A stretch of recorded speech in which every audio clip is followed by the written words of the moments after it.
Okay, good morning, class. This is Bardella Howard again. And this week's topic is on self-disclosure and how we feel about it, whether we accept it, whether we think it's necessary, and so on and so forth. I feel personally self-disclosure is using self-disclosure in a counseling environment is kind of like using salt when you cook with food. A little bit of it can make your food taste wonderful. Too much of it, and your food becomes too salty. Same type of situation with counseling. Um, a little bit of this self-disclosure can make your client feel more comfortable with you as a counselor, that you actually know what you're talking about, but too much can make them lose confidence in you and feel that you have too many issues going on yourself to actually counsel somebody else. Um, Certain situations I feel this would be viable in would be, for instance, like family counseling um, versus substance abuse counseling. Family counseling, if I was a client and I wanted to engage in family counseling, I would want my counselor to know that my counselor has been married before, if you're going to counsel me about marital type of situations.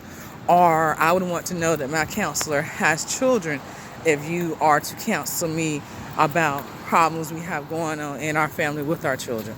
I would have a very hard time being counseled by having a marriage counseling by a person who's never been married before, or having counseling about behavioral issues with my children if you don't have any children that you've ever experienced that with. Now, as far as like substance abuse counseling, I feel that is a kind of hit or miss. I feel a little bit of disclosure might allow your client to relate to you, to understand, just know that you know kind of what they're going through from an empathetic type of point, versus you just kind of critiquing them. But disclosing too much information from that type of situation with counseling, with substance abuse counseling, drug and alcohol counseling, and so on and so forth, I feel that probably would make your client less receptive to thinking that you know what you're doing. And they might feel, well, if this person has this many things going on, how in the world are they able to counsel me about something? And so I really do. I think it's really hit or miss. I do personally think that self-disclosure is good to a certain point. As some of my posts you've seen, I've kind of disclosed little bits and tidbits of my information of my personal life in there, because it kind of makes you feel that this is actually a person. This isn't someone that's just pointing the finger at someone else saying, oh no, you're wrong, oh no, you did this, oh no, this, that, or the other. You're actually being able to say, I understand where you're coming from, because me too, I too have also been there.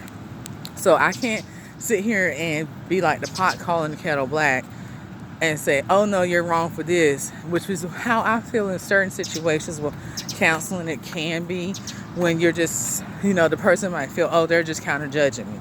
But if you feel that your counselor's been there before as well, you know that it's not so much as a judgmental type of way. You might truly be sympathetic to the issue that they're going through, and therefore be more willing to help them. And the client might be more willing to open up to you once they know that you've gone through the same type of situations as they have. So I suppose that's the end of my post. Hope it was detailed enough. I kind of thought a little bit about this because of how I work with my entire life myself, and how I like using myself as an example in many things. And so I had to kind of think about this one a little bit. But I hope you have a good rest of your week, and bye-bye.